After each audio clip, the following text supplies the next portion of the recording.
Kosa kubwa ambalo viongozi wengi tunafanya ni kutumia vibaya imani tunayopata kutoka kwa wananchi wetu.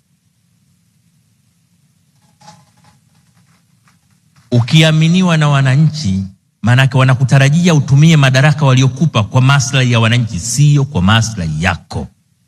Makamu wa Rais wa Jamhuri ya Muungano wa Tanzania, Emmanuel Nchimbi, amezungumza kwa uzito kuhusu changamoto ya maadili inayowakabili baadhi ya viongozi nchini, akibainisha kuwa bado kuna baadhi ya viongozi ambao hawazingatii kikamilifu misingi ya uongozi bora unaolenga kuwatumikia wananchi.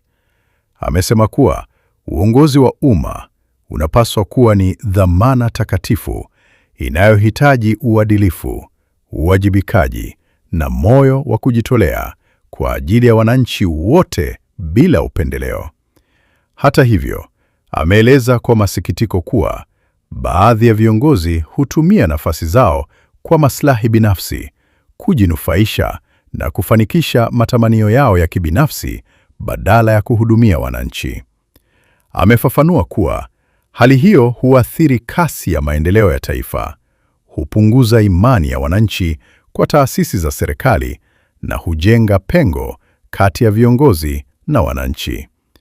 Aidha, amesisitiza kuwa maadili, uwajibikaji na uadilifu ni msingi muhimu wa uongozi bora na si jambo la hiari kwa kiongozi yeyote. Kauli hiyo imezua mjadala mkubwa mtandaoni, ambapo wananchi wamekuwa na maoni tofauti, baadhi wakiunga mkono na wengine wakitaka hatua zaidi zichukuliwe dhidi ya viongozi wasio na maadili. Una maoni gani kuhusu kauli hii ya makamu wa rais? Andika maoni yako chini.